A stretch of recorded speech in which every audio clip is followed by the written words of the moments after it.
Hello and welcome to the Project Hope podcast for families and friends with a loved one in a group of high demand, high control. I am your host, Jennifer.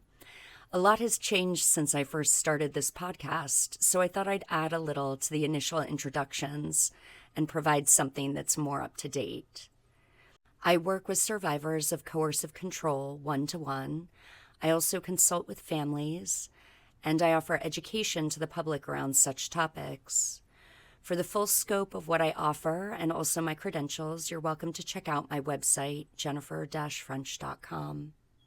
I have a master's in the psychology of coercive control, and as of August 2024, I've been accepted into a PhD program called Psychology, Policy, and Law, and I'll have a specialty in either criminal behavior or forensic victimology. This will support the work that I currently do as an expert witness in cases involving coercive control. The Project Hope podcast has provided such an amazing opportunity for me to meet many wonderful people, survivors, experts, family members, and it's truly a pleasure to meet each one of these individuals you will hear from. This podcast will conclude with Season 2 as I enter into my PhD program, but I have many other exciting things on the horizon, so please stay in touch and go to my website for any and all current events. Thanks to all of you who listen to Project Hope and care about this community.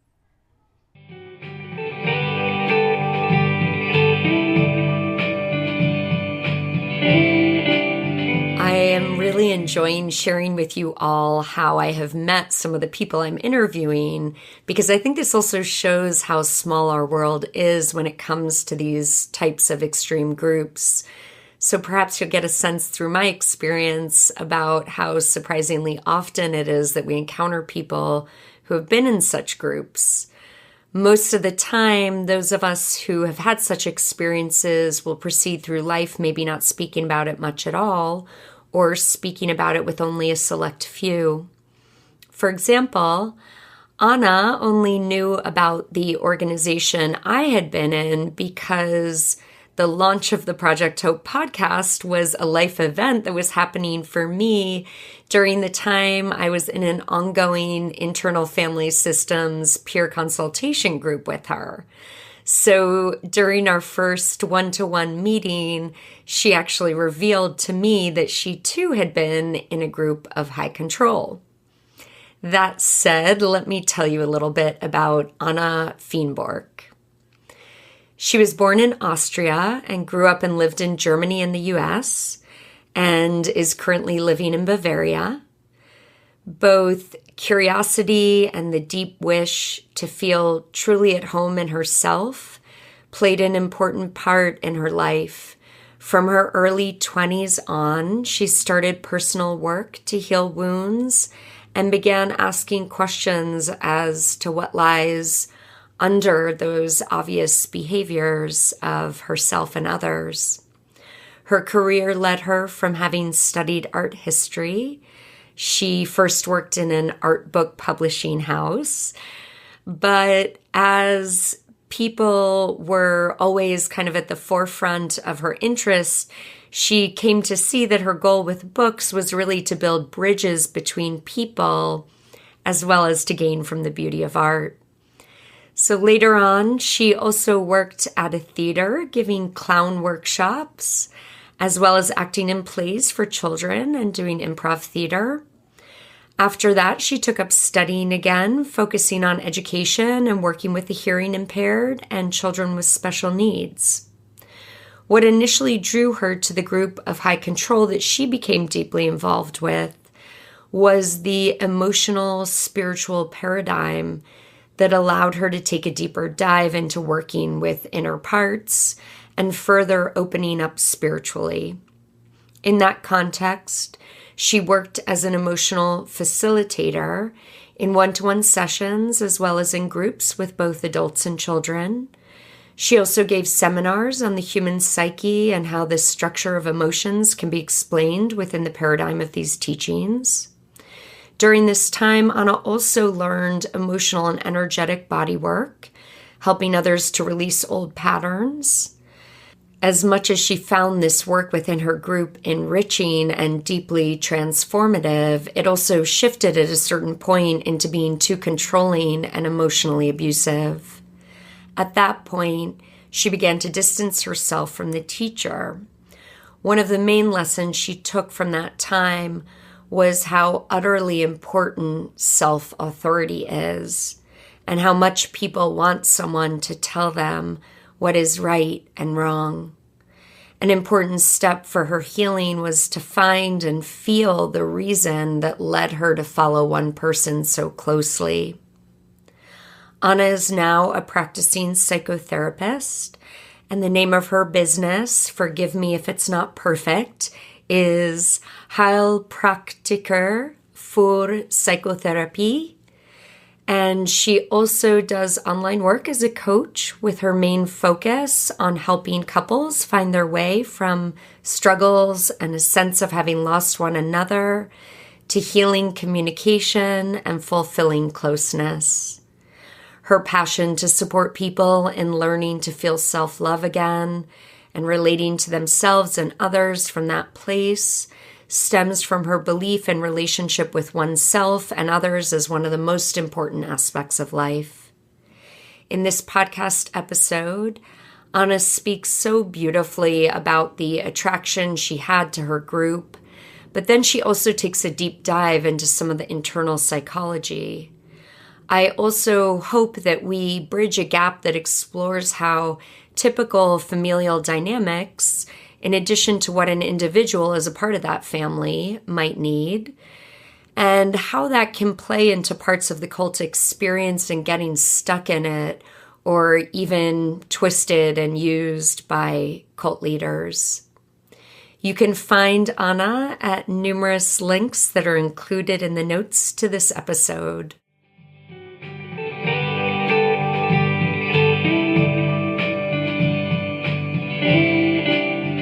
So welcome, Anna Fienbork. I am so grateful to have you on the Project Hope podcast with me today. Thanks so much, Jennifer. Really happy to be here and very curious how our conversation is going to evolve tonight. Yes, likewise. Well, so the first question that I wanted to dive into, you were obviously involved in an organization that was of high control, high demand, and I wanted to just begin with kind of an introduction to where you were at in your life at the time and how you were introduced to this organization and what attracted you. Okay, so let me start with remembering that I was 28. Yeah. Interestingly enough, my parents both always had been seekers and going to psychoanalysis back in the day, then started to also do other things. My dad even ended up with 70 doing his yoga teacher. And my mom also always was a seeker looking for growth spiritually as well as psychologically.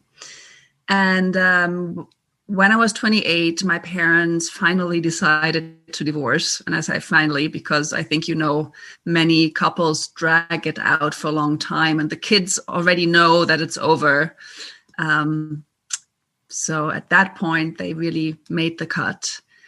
And then my mom called me and said, hey, there's this guy and he's giving this weekend seminar near where you're studying, and I'd love to invite you. And it's about emotions and that there is no such thing as a negative emotion. And I was like, okay. Yeah, maybe I could do something for my emotions because in some ways, even though I'm 28, but my parents, splitting up for good and stuff might bring up some things. So why not look at my emotions? Yeah. And of course, the attraction of that no emotion is negative. I find that very interesting. I think both you and I, being IFS practitioners, we do kind of honor that, that emotions may be big and bigger than they need to be for the system in terms of being productive, but that those emotions teach us things and have things to say and serve a purpose. Totally. And really the main point that no emotion, no human being, nothing is ever intrinsically bad. Yes. You know, but I'll get to that. But I just wanted to make one brief point, because I remember we talked about that too. I wasn't per se at a place in my life where I was like obviously in despair, not feeling at all like having my space in the world, being dysfunctional. You know, it wasn't that I was at this place, because we talked about that. Sometimes people think that you can always only get hooked by a cult if you are in a really bad place. Yeah. I'm so glad that you brought that up, because it really is actually one of the kind of myths that I hope to help to debunk through the podcast. That my experience, I think we did connect on this, that mine was quite similar to yours, that I didn't feel that I was in an unhealthy place in my life. In fact, I was quite the opposite. I was thriving, and I was alone in a city for the first time, which was different, but that wasn't a big stressor for me. Mm-hmm. So very interesting. Thank you for being an example of this. Yes. Yeah, I just wanted to bring that in also, sort of, because it sort of stigmatizes in a way, saying, oh my God, yeah, people who end up in the cult, oh gosh, they must be like really desperate. Desperate is sort of the wrong word, but you know what I mean, I think. And I mean, looking back, I was not thriving. I cannot say that. Out of my own history of being adopted, I always had this inner sense of emptiness. And even though I was sort of an achiever and would identify with what I do and with achievements, no matter what I did, it couldn't really land inside me, bringing me to a real feeling of I'm okay the way I am. Yes. But yet, who on earth can really say that fully unless they have started to work a bit on themselves? You know? Right. So that's where I was. I was okay. I was, you know, I knew that there were some topics that might need looking at again. And then there was this really super convincing title of There's No Such Thing as a Negative Emotion. So I went there, and it was, I think, a 3-day weekend or something like that.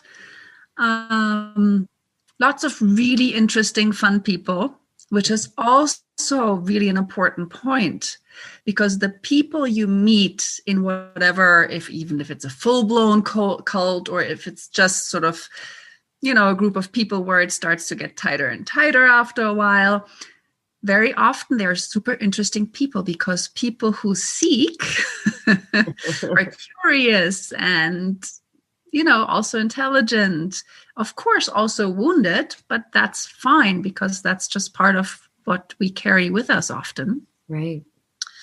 And of course, the teacher was super charismatic, funny, good speaker, really brilliant, and sort of bringing out this really great paradigm where he really explained the world. He had like the structure of how, you know, emotions get developed and how there are inner parts. So a lot of what both you and I do in IFS is actually similar. Yeah. There's the main stance is not to pathologize anything, but that whatever it is, be it a strategy that makes me survive, which I needed to have, but today is actually harmful to me, you know, not to shame that part who has that, but to honor it. You know, all these things were there, but throughout time, that, you know, sort of he didn't walk his talk completely. Partially, he also worked on himself, But at a certain point, tonight my English isn't good, sorry. At a certain point,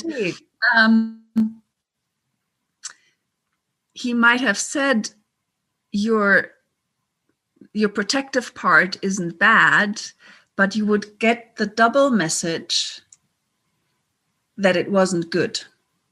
That it needed to be gotten rid of? Yeah, and that it was just a sign that you weren't authentic yet, that you weren't in your heart space, you know? Yes. Okay. Yeah. Interesting. So that, maybe we can get to that also a bit more in detail later when we talk about all the things where it started to get, not so good anymore. Yeah.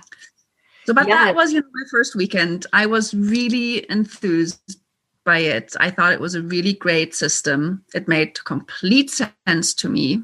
Yeah. And I immediately, started to look for a facilitator in the town I lived and started working.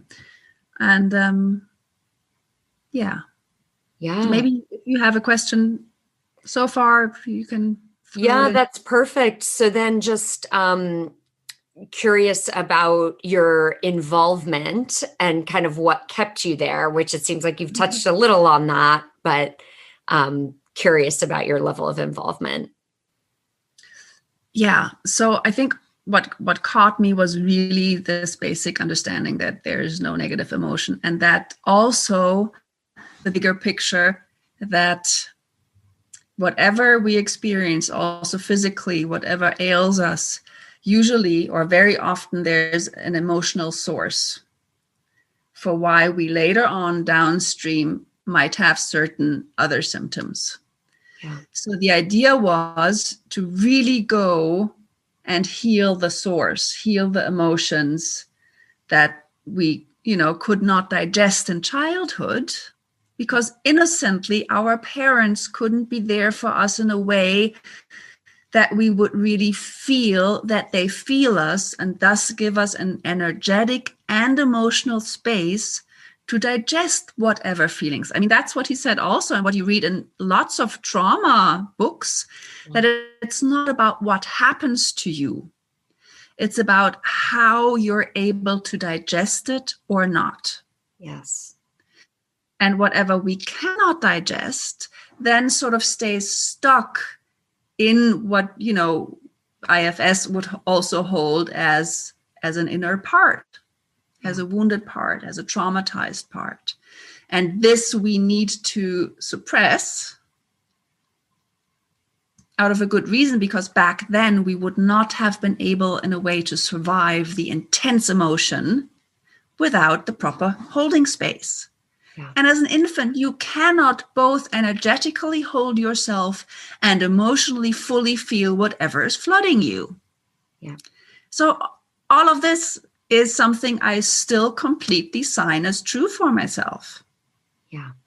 And I learned it there, and I learned to really go deep. I looked into, I got acquainted with all my wounded parts. I got to know some protective parts. I was really starting to train myself a lot in awareness, watching what am I doing during the day? Where do I use, for example, being an achiever as a medication to not feel that inner hole of having no roots and feeling, in essence, like garbage because I was given away. Just to, make it really a strong example. Thank you. No, because that's a beautiful example. It's so concrete for our listeners. Thank you. Yeah.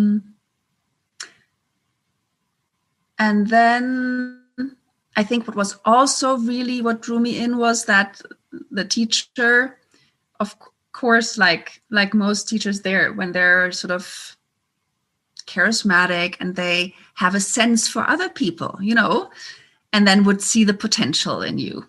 Yeah. And also for me, it was, I had like my mom was more sort of a stronger person, and my dad was also strong, but he was the more quiet person. Yeah. So at home, I had my father, if there was a fight, he would leave the room. So sort of being given away by biological father, and then having a father who is not sort of the one to stick up in an upfront way for me or for others, there was this hunger for a strong male authority figure. Yeah. And ta-da! Yes. There he was. Right. Seeing me, even setting a certain kind of boundary to my mother who was there with me. I was like, wow, somebody sticking up for me. Yeah. Bah. So, right there were all the hooks, the good ones. Yeah. Because of this really brilliant explanation of the emotional architecture, the really wonderful way to work with it. Yeah. Plus my wounded inner girl who wanted to finally have daddy tell her, I made such a mistake. No one should ever give you away. Yeah, of course. Yeah, wanting to be in a way like cherished, that was something that I did not experience. There was no sexual weird energies going on. More cherished in the sense of how a girl wants to be seen, like, wow, what a great girl. And the thing is, my dad did that with me. He totally, told me, but yet there was something that was missing underneath. And that was just my hook. Right. And yeah, and I mean, also, in the end, I was 13 years, I think, in that organization. Wow. And during that time as well, you actually ended up moving into kind of a facilitator role as well, correct? Exactly. So I did training to become a facilitator, which I work therapeutically now, and I love doing that. And some things I still have from that time. Yeah. And I use that. It's just that I frame it in a different way. And for me today, it is always super, super important that the person who comes to me, who I get to accompany for a certain amount of time, they are in charge. Yeah. Which does not mean that as a therapist, sometimes it can be good to say, hey, listen, are you open to hearing something that I think I perceive, which you might have a blind spot about? Yeah. Because I think that is important, and it's okay to sometimes be direct. And it's even okay when the client gets a bit pissed, because maybe it's also a projection on their part, bringing up mom or dad issues, which they then can resolve. The important thing is to really never come from the place, I am right, and you just don't see it. Yeah. Which would be the cultic approach. Yes, definitely. Right. And it's so interesting because I do think, as you get into established, proven, studied modalities of therapy, you really do see that is a key, that you are never to assume rightness, that it really is this collaborative experience in honor of the client and in honor of their own inner wisdom. Mm-hmm. And in a way, that was the tricky thing. That's how it was taught in that paradigm as well. Yes. And in the first years, I think that it was okay that way. It started to get worse when the paradigm didn't really go out into the world as this teacher would have wished it to. In what way? Well, there were never more than about 300 people at a time involved actively doing this work. Mm-hmm. So, and it's not, when you say his name, people go like, oh yeah, that's him. He had to self-publish his books because no one wanted to publish them. And talking about books, a really cool sign if somebody is maybe a bit narrow-minded and needs to pump up his ego is if they don't quote other authors and other books at the end of their book. There are no references. No references. And that was something which from the beginning I was a bit, but I stuffed away my slight doubts. Because it was like, it's out there, but they don't see it the way I do. And they don't have this big paradigm. And yes, he had built this, where it was about all the emotional stuff. And then he had two spiritual tracks. So it was really an overarching paradigm and brilliantly thought through, but not something that nobody ever saw. Of course, he had some things that he put in ways that no other person said that way. Of course, like Richard Schwartz has his own way of seeing and saying things. But that's really, it's like if somebody is not able to quote on others, then. Well, and I think what's so interesting is as you do dive into the psychology of cult leaders, it is absolutely fascinating. I mean, you really do see kind of throughout history that there's barely anything really unique happening, that they truly are drawing from lots of different resources, from different, psychological concepts, from different spiritual concepts, all that kind of stuff. So not that something can't be unique. Of course, that happens at times, but it definitely is a pattern amidst cult leaders that they are hijacking information that is already out there, synthesizing it perhaps in their own way. Of course. Yeah. I had something about that. Where did it go? I think that also really it's absolutely the time is over for any kind of groups, for any kind of gurus, teachers, which doesn't mean that there can't be teachers, and if whoever wants to go to a guru, that's fine too. But this thing of, I have to find one path.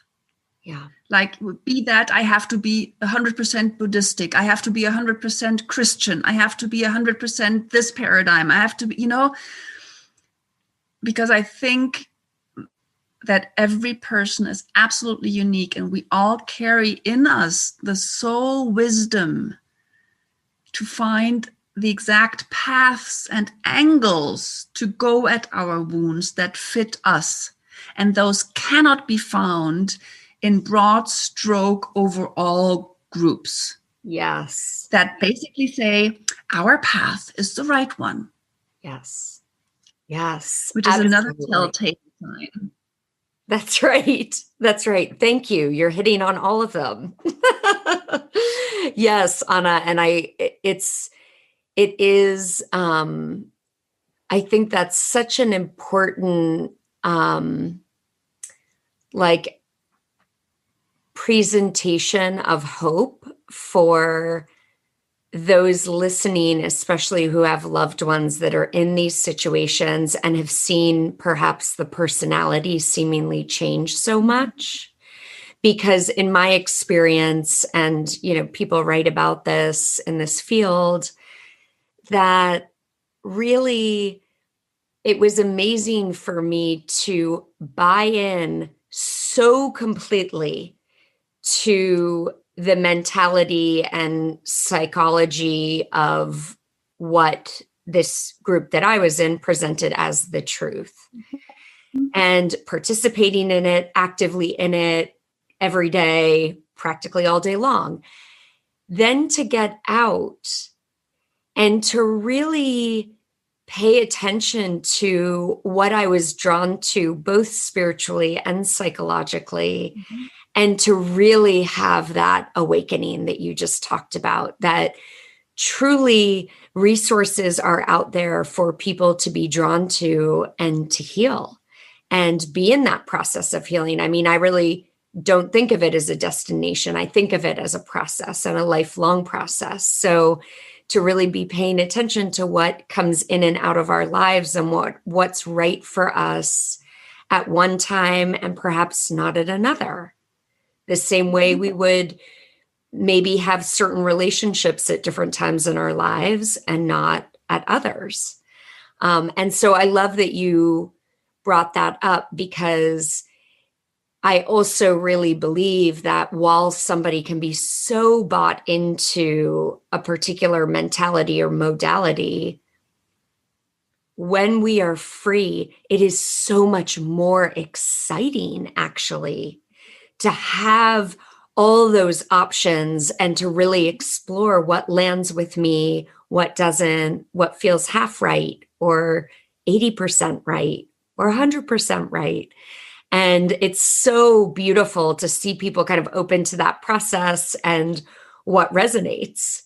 And for myself personally, I love that, with people that I tend to connect with, I always find it really interesting. Like, with you here, my friend and colleague, not even in the same country, and yet there are certain things that we are both attracted to, right? Like often I find myself connecting with people about the work of Brene Brown, and her work around shame. And anyway, it's just interesting that these things then also connect us to others in these really interesting ways that kind of fulfill what I think in a cult, the group dynamic fills, that reference that you made in the beginning where, wow, all of these amazing people are attracted to really similar content.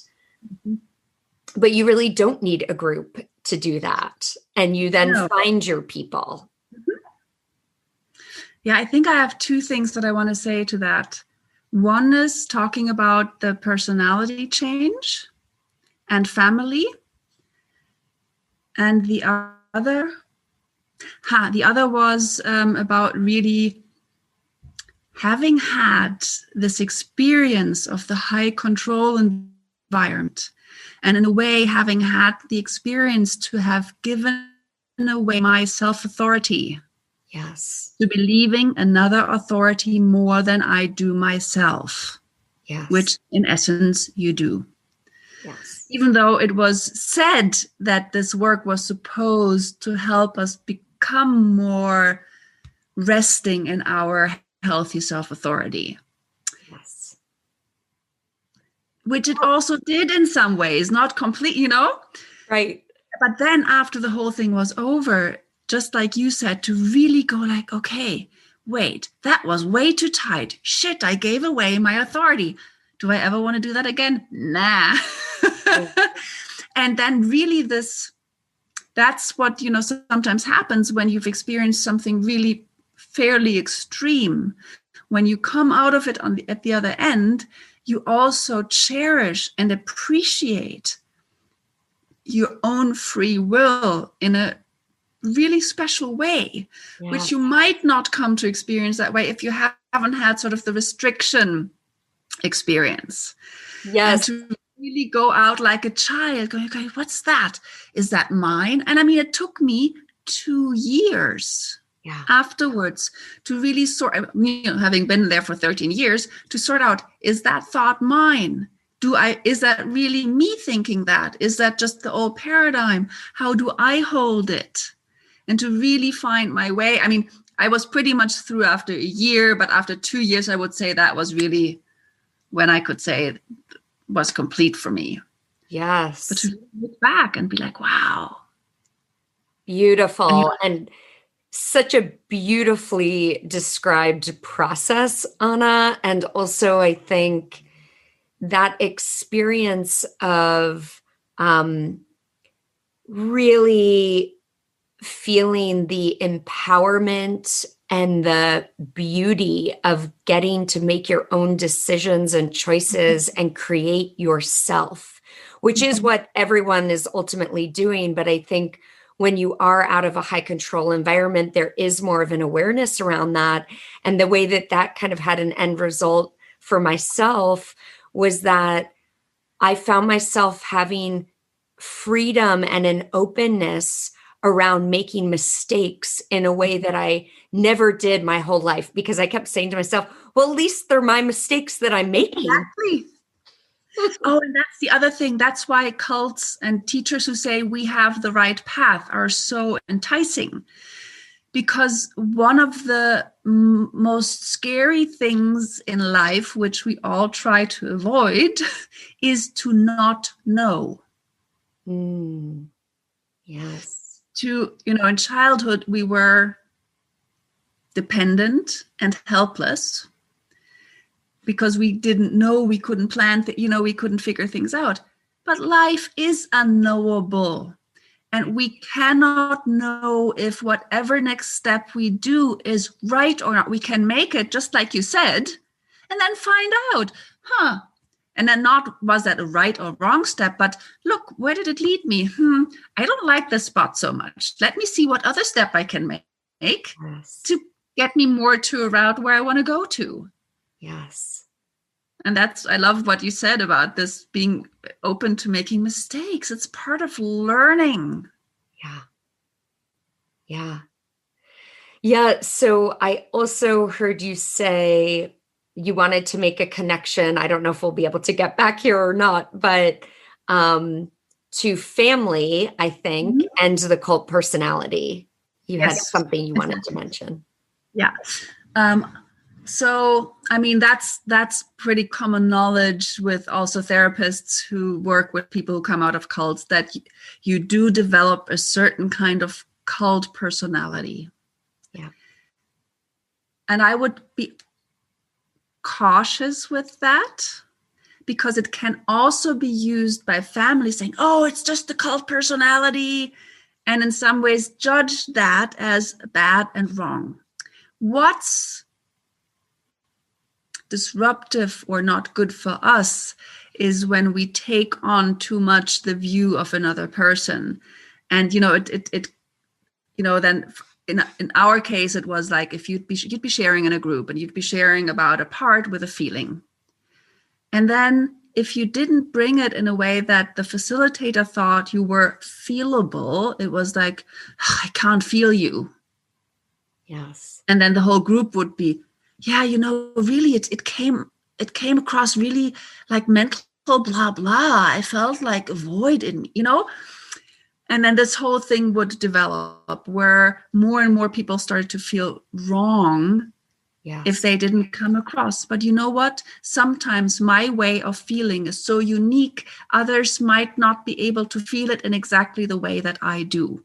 And other times, yes, I might be coming from a victim place, doing the crocodile tears, not knowingly. But the way it started to be reflected after after a couple of years was not healthy. And in the sense of a cult personality, of course, you start to also be like, yeah, we found this path that is really great. And, people who don't see it, no, we don't look down on them, but it's like a pity because it would be such a gift for everybody. And of course, you start to have a certain kind of language. You use certain words, but then honestly, how many, then isn't the person who studies medicine also getting a cult personality? The medicine cult personality? Isn't the chemist that, what I want to say here is that when you are with a group of people, when you talk about certain topics, you also have certain language in order to describe things correctly. And you have that in different settings in the world in general and overall. Yes, so true. And I think the other thing that I remember when I first came across this concept, actually, it really scared me because I thought, what does that mean, that the person kind of isn't there anymore? But really, I don't see it that way. And I think, again, as you kind of do the research, it's more so that essence of the person is always there. And yet these experiences get kind of layered on, and we interpret or do something with them as the chemist would, or the student that is now becoming a doctor would take on more of the doctor persona and the voice of authority. And so I do very much see it this way, that outside of the controlling system, one then actually has the opportunity to kind of pick and choose what influences they will let settle how deep in your system, right? So my dad may say something to me, it falls, an inch outside of my body and I don't even kind of take it in. Mm-hmm. He says something else, and maybe that one I choose to really directly take into my heart, in. And so there are these different experiences that we are choosing to have with information that we're receiving every day. And I think what happens in that high control situation is those faculties are slowly removed by which we are allowed to think for ourselves and act for ourselves. And so that platform, as you said, I mean, it really is incredible that it's the same dynamic for everyone who experiences these charismatic leaders, where you really just come to accept what they say as truth to the point where you no longer even question. Mm-hmm. Yeah, the charismatic leaders plus a really convincing mental, logical concept and explanation of the world. Yes. One which I would still, most of it, I still agree with. I am delighted to offer you Pure Haven products. All proceeds received go right back to the Project Hope podcast. I myself have been using these pure, safe, and toxin-free products for over 4 years, and I absolutely love knowing that my home has countertops that my little niece and nephew can eat off of without worrying that they have a handful of chemicals being placed in their mouths. The cleaning products are some of my favorites. The glass and surface cleaners smell amazing as well. So if this is of interest to you, please go to purehaven.com/Jennifer French. The link is also included below with information about this podcast segment. But also I was just thinking, in some ways, I think just as we develop in childhood certain adaptive strategies to protect us, we see mom doesn't like me when I'm angry, so maybe I'm going to be the good girl who only smiles. Right. That is a family cult personality. Yes. And in some ways, because we make ourselves out of our own free will and because of certain wounds that we maybe carry in us, we make ourselves dependent again in a cult. Yeah. So I think these same dynamics kick in, that at some point our system knows, even if I don't get it quite consciously yet, that this system isn't good for me, my soul knows. So it'll bring in strategies to protect. So I will adapt.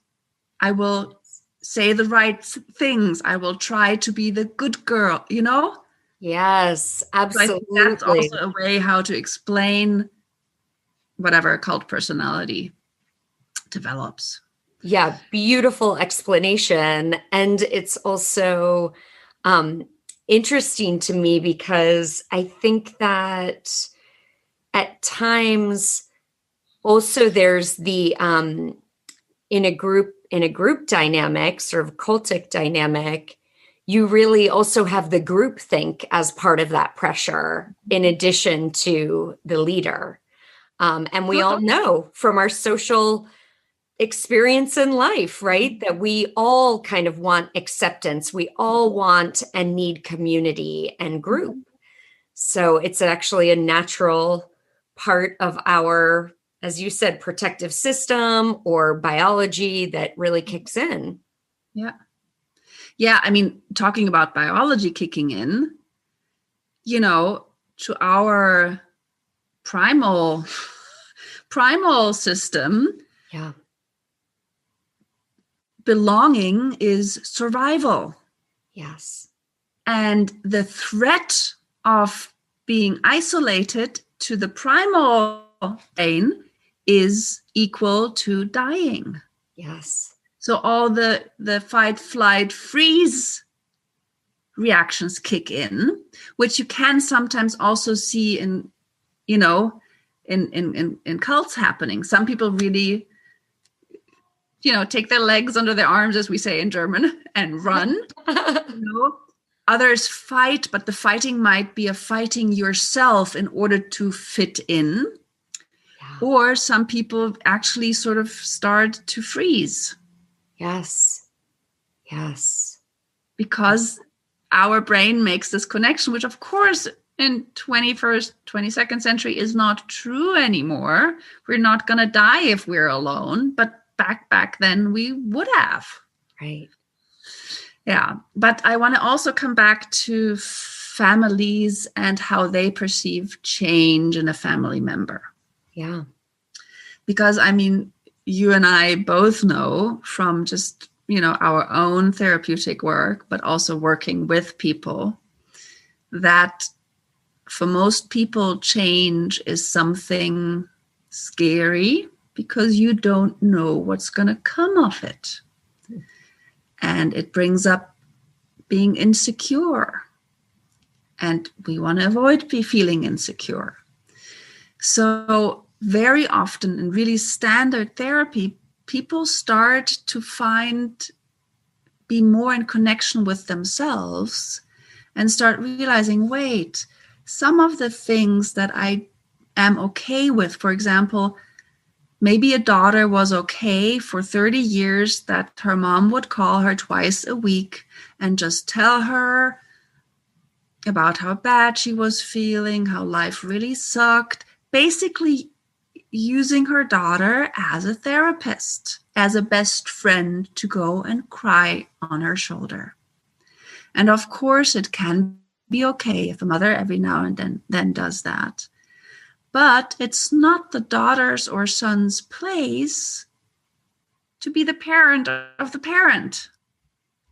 So if that's an agreement that comes from both sides, from innocent wounds, nobody is intrinsically bad here. Yes? I just want to say that because that's one of the why it's so difficult for parents to hear when a child has a criticism to bring, or when a therapist dares to say, you know, instead of working on your daughter, how about we look at what's going on with you, and automatically your daughter is going to feel better. The problem to say that is that most parents are parents from their heart and try to do their very best.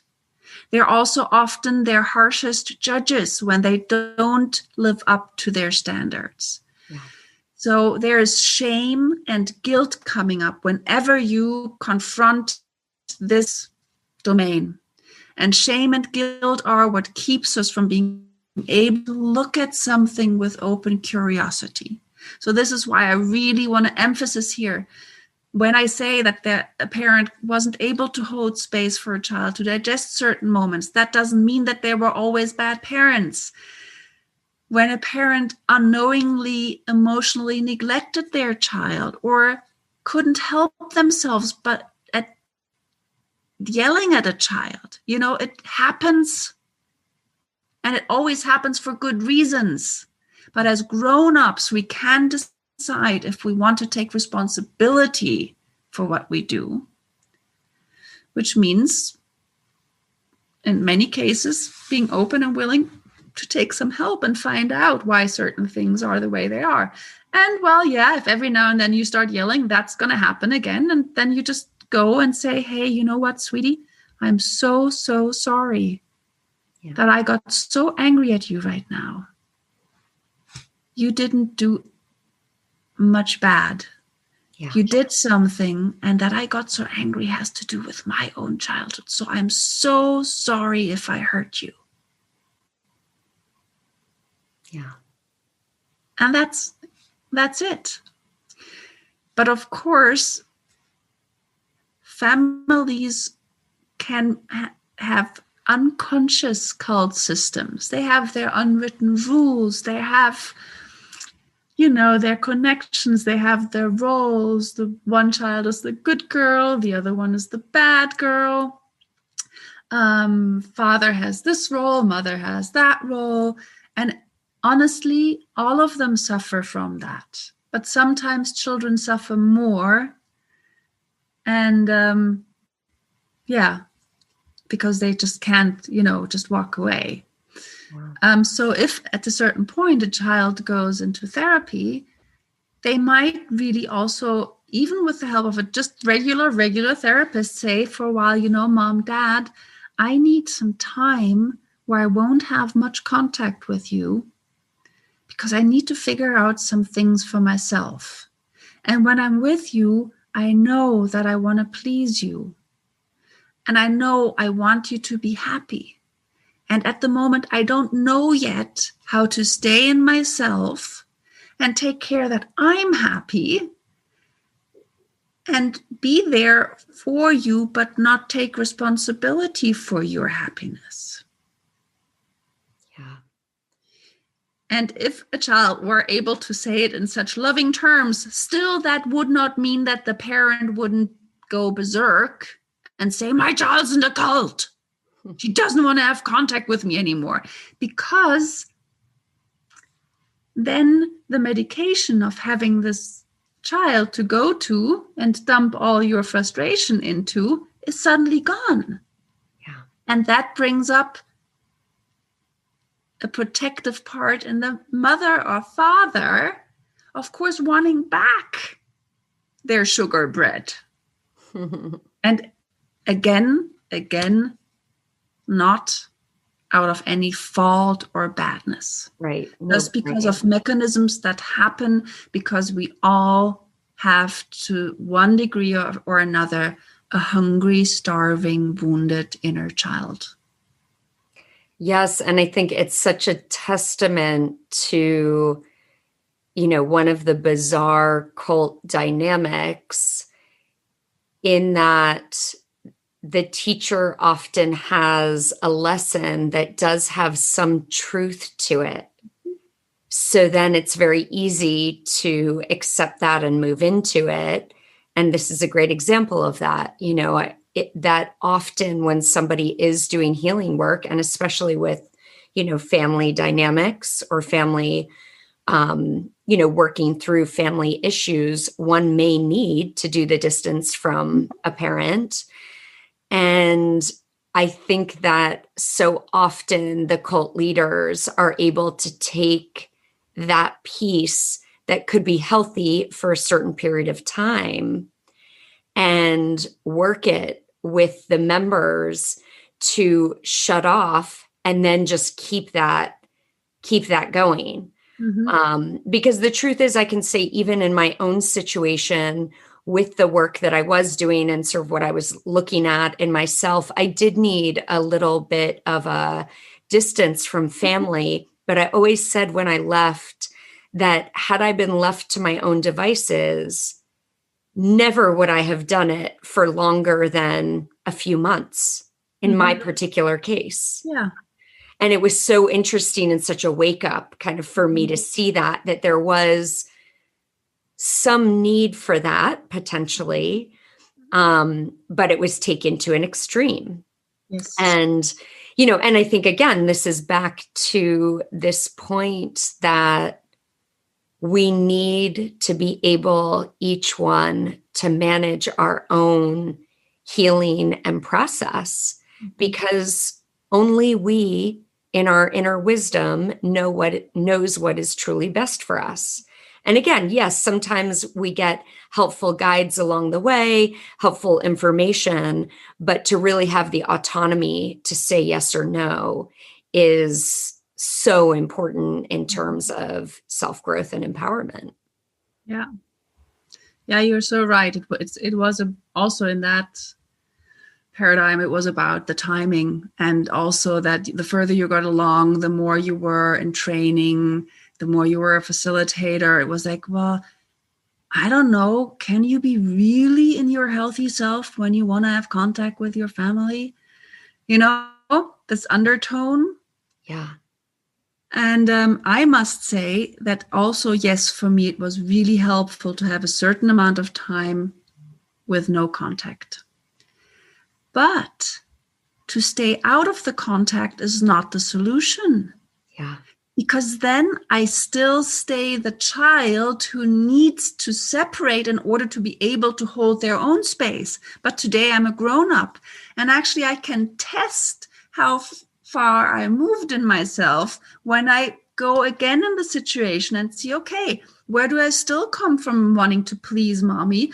Where does she have her needs, which of course when they get older, get stronger? When do I come from duty and go even though I don't want to go? Yeah. So I go with a grudge, feeling like a victim, although we are never victim to what we do because we always choose that we do it.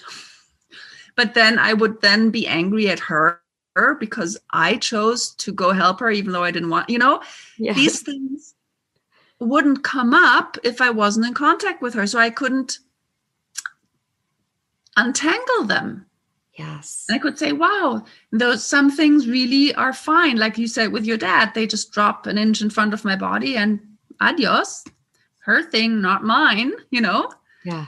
And sometimes I get triggered and then I can work on it. And luckily my mom is also somebody who always took the gift of when I would say I'm not having contact, even though for her it was also, even she was in the same group of people doing work, but she's a strong personality and she got very many mother projections also from the teacher. So, I was the good girl. Yeah. And she always got the bashing. Yeah. Which is also, looking back, that nobody stood up and said, guys, this is not okay. But it was always with the excuse, no, we do this in order to free the authentic self. We're only bashing the bad protective part. Yeah. So it was this double, we want to help you. We do this because we love you. No. Right. So, but what I want to say, so for her, it was also tough that I had for quite a long time no contact with her. Yeah. But what I think also wanted to mention is when you are a family member and your child chooses to not have contact, of course you can look into, oh my God, I'm worried about my child. I think she or he might be in a cult. But also go like, okay, is there maybe a gift in this for me too? Because if you only start focusing on having to save your child and that your child is in a bad spot, then you're busy with that instead of maybe standing still for a moment and looking inside and going, okay, wow, it makes me so angry. I want to go and, I do something. I can't stand that my child doesn't have contact with me anymore. Okay, well, why am I so angry about that? And then maybe go, wow, yeah. I always had the feeling that my parents, even though they were there, I could never grasp them. Wow. I think I have maybe an inner part who feels really, really lonely and maybe unworthy because my parents, they didn't give me so much attention. And now the child saying no might trigger that old wound. Okay? Of course, you and I know that this path doesn't go so fast, but I just want to say in every challenging situation, it's worthwhile to look inside. And see, maybe there's something that you can find that you can heal for yourself. And then, of course, you can still, if you're worried, look what you do, but you might do it from a different place. Yeah. Yeah. And I think, it's sort of like any challenging experiences in life. Hopefully there is something to learn and learn about oneself. And also that doesn't diminish that, for those that truly do have family members who are in these organizations, that it is such a incredible, powerless kind of place to be because of these dynamics that get set up. It really is this kind of crazy making for these family members in a way that is rarely experienced in life. And really painful. I mean, simply really painful if your child does not have contact with you anymore. Yeah. And to honor that as well, completely, that needs to be honored and named and said. Yeah. And may I ask you, I'm assuming your mother left at some point, this group? No, never fully. What I can say is, her having started this whole thing when she was way older than me, having more life experience, she didn't buy into it as fully as I did. That was my next question. She would have more of her doubts, and she'd be able to, kind of process that and work through it in her own. Yes. Yeah. Whereas I going in with like 27, this is, where you're still,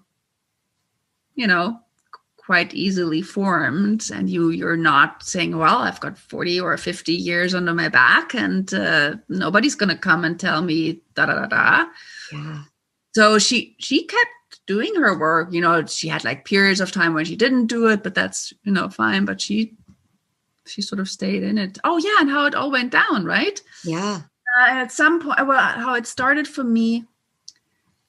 At some point, I started to sit and listen to this teacher, and then also see how he treated his wife, although he had pushed her up front as being also a leader, and she was a great woman too, and he wanted to support the whole yin thing and all these things, and how women are important, but then sometimes the way he treated her made me angry.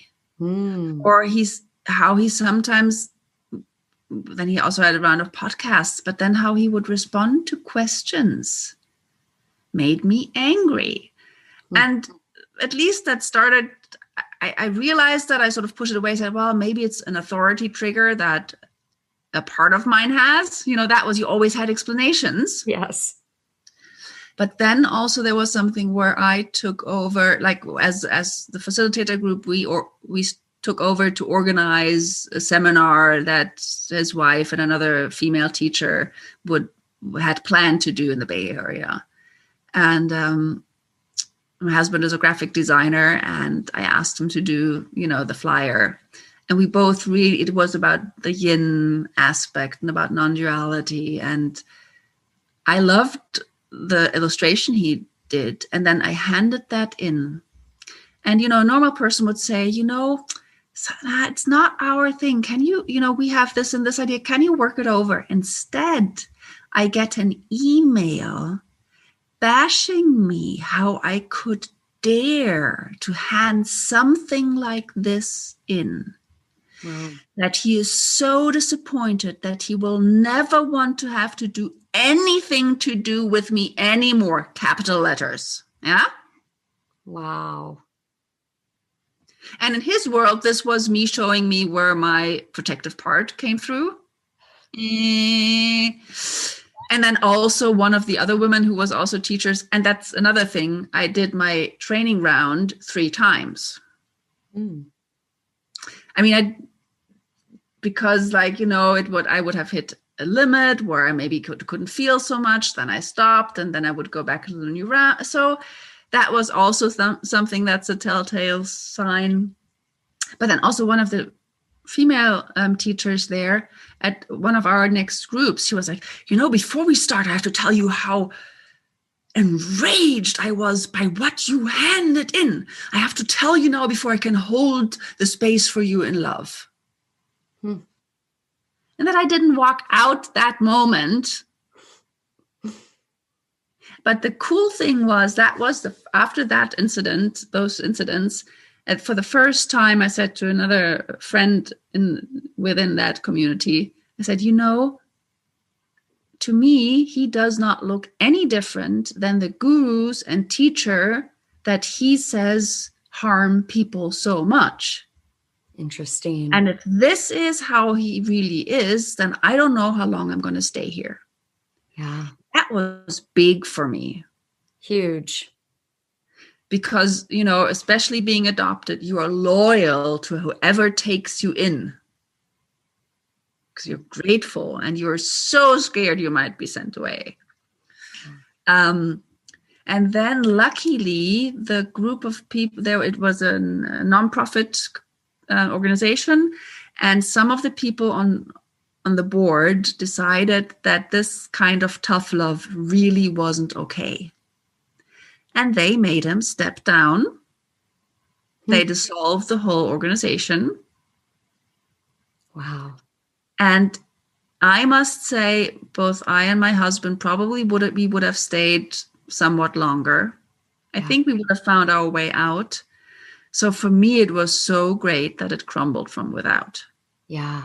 From without. Well, that works. Yeah. And it really, it freed us up.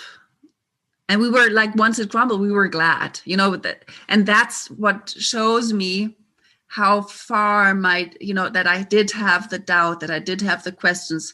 I would have suppressed them. Plus, before that happened, I went through a time where I think for 3 months I got bashed a lot. Yeah. And, I'd have to be like, then they'd be like, no, sorry, we can't facilitate you anymore because you're so blah, blah, blah, blah, blah, blah. Yeah. And then I would have to go and write several emails, like trying to find the way that they can feel me, that I really need facilitate, really going crazy. Yeah. Yes. And that's really where it started to become emotional abuse. Yes. So there was no physical or sexual abuse, but there was emotional abuse. Yes. And it's so beautiful. I really appreciate that you shared this particular dynamic, because in the interview that I did with Mari Gonzalez, she describes the same exact process for her at the end. Mm-hmm. And I think it's just so helpful because you see how these patterns emerge, and it is just mind-blowing and incredible. So do tell me then, after things crumbled, so it's interesting also that you had your husband, who I believe you met in the organization. In the organization at a seminar, yeah. Yes. So talking about cult personalities, of course, my husband and I then were like, we met each other in the system. Yeah. Who knows what will become of our relationship now that this has crumbled? But it was an open question for us. We were willing to look and be like, let's see. And I'm so, so happy. I still am with him and I dearly love him. And yeah. So beautiful. Yes. But of course that was a question, but you were about to ask something else and I just cut in. Well, actually it's related, that I was wondering if he was a support in getting out and having someone else who completely knew and understood all the dynamics within the group, all the teachings, and then for the two of you to be kind of exploring all these elements together, like you just mentioned, like even that core question of who are we and will we still resonate outside of this whole structure? Yeah. Yeah, it was very supportive, but also what I realized then also in this group of people, and with some, I'm still super good friends. Yeah. But what was so interesting to see how some of the dynamics of this is right and this is wrong kept on going, because, some people were really sad that the whole thing broke down, but they didn't even dare to say that because now it was wrong to be sad about that.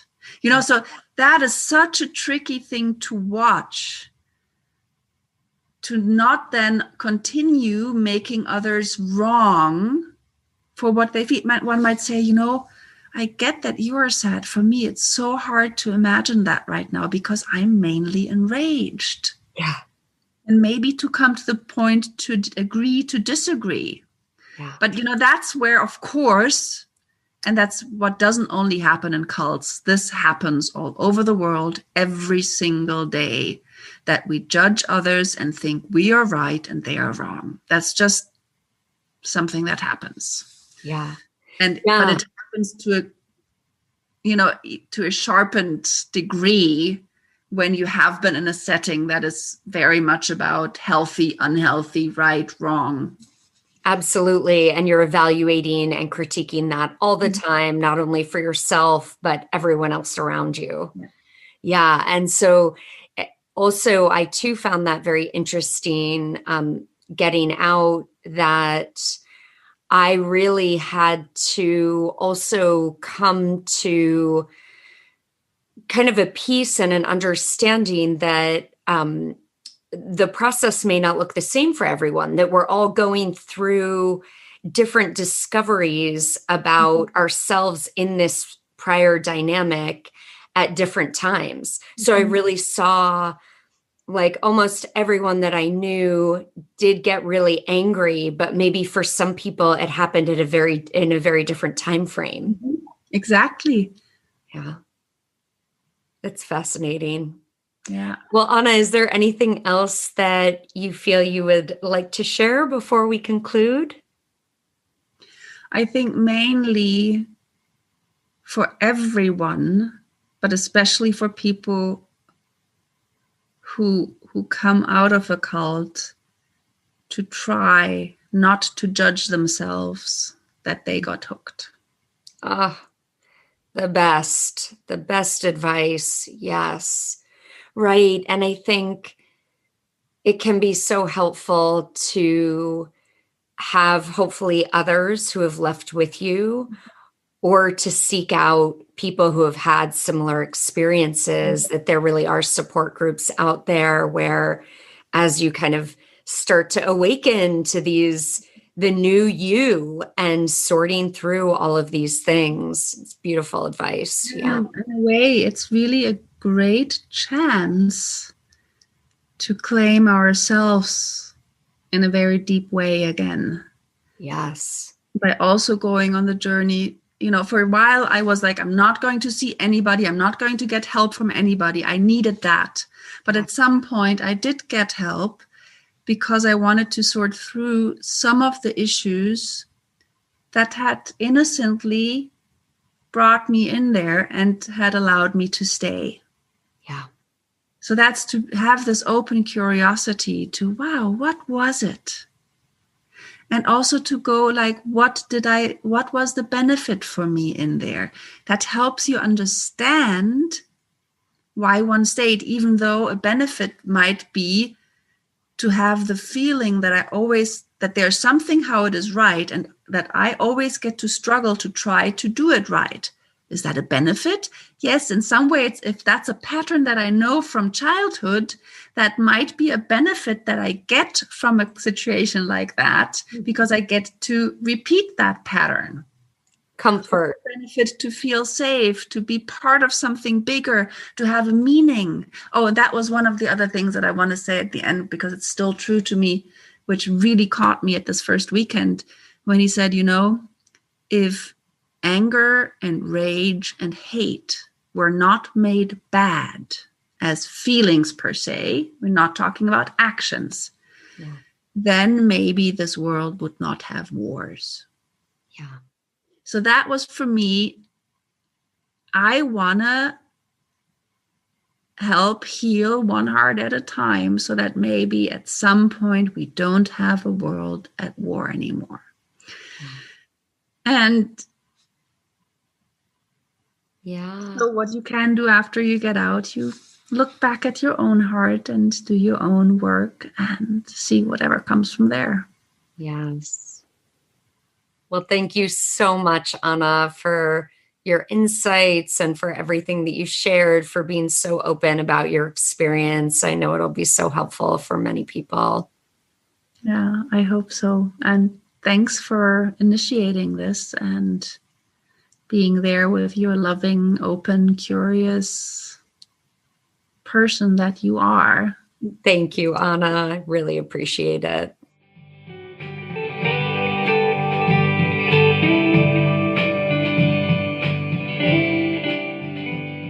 During our interview, Anna briefly mentions around her leaving how she was put in a position of having to write apology letters to get back into good graces. As I listened to the interview, there was something about this little moment that struck me. Because when I think about that from the perspective of a parent or friend or someone who hasn't experienced this type of extreme group dynamic, I thought that one might wonder why this theme seems to repeat in cults. That is, why would a group leader push somebody away or begin some process that feels like rejection? After all, wouldn't they want to keep all their people? Would they want especially to keep their top people, the people they've spent so much time training or leading? When I think back on some of my cult friends that were essentially pushed to the edge, threatened with being shunned, it often seemed to be over something silly, blown out of proportion, and yet this push of rejection happened all the time. So from the outside, the conundrum to me seems twofold. First, that one might think that under this pressure, the group member would just leave. And second, that it wouldn't serve the leader to reject someone so involved and committed. So I started thinking about it, and here's what occurred to me. Many of you are likely familiar with a widely understood phenomenon typical in an intimate partner relationship. That is of the roles of the fuser and isolator within couples. In a couple relationship, we can find ourselves flip-flopping between these two roles, or in one of them primarily, while our partner matches us with the opposite role.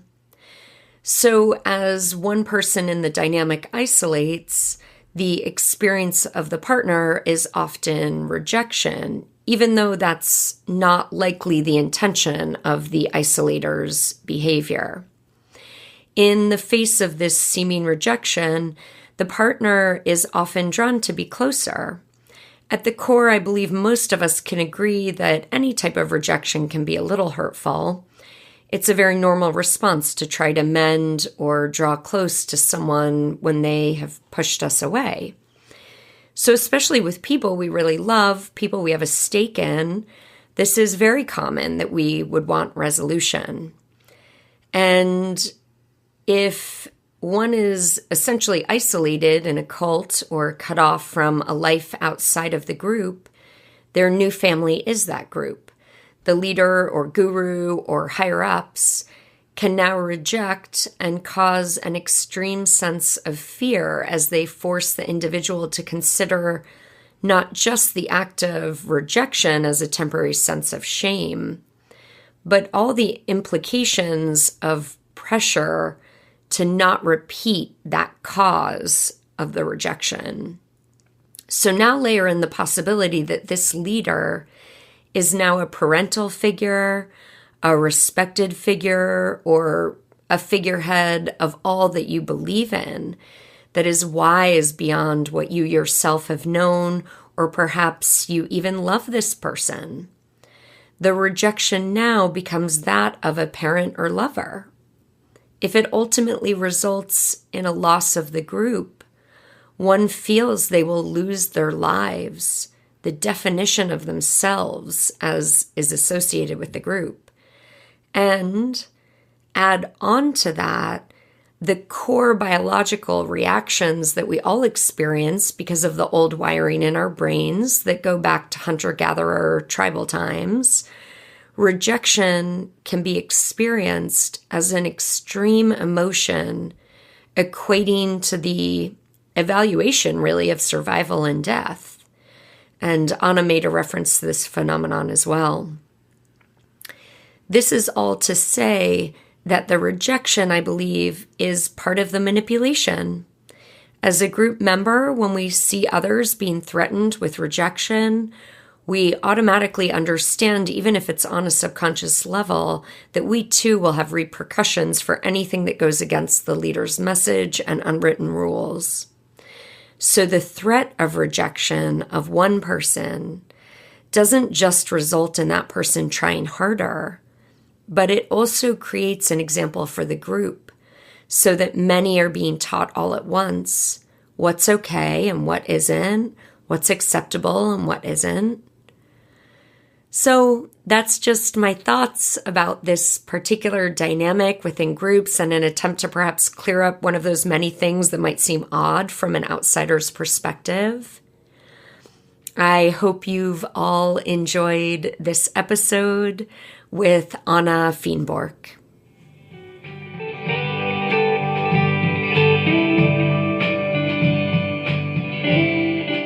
Thank you for listening to this episode of the Project Hope podcast. If you enjoyed it, please feel free to subscribe and comment. You can always get in touch with me at jennifer-french.com. And please let me know any specific topics of interest. And of course, I'm always interested in your stories, whether you've left an organization of high demand, high control, or if you're an individual struggling with the knowing that someone you love is in such a situation. I am here for you. Think critically, take heart, and be free.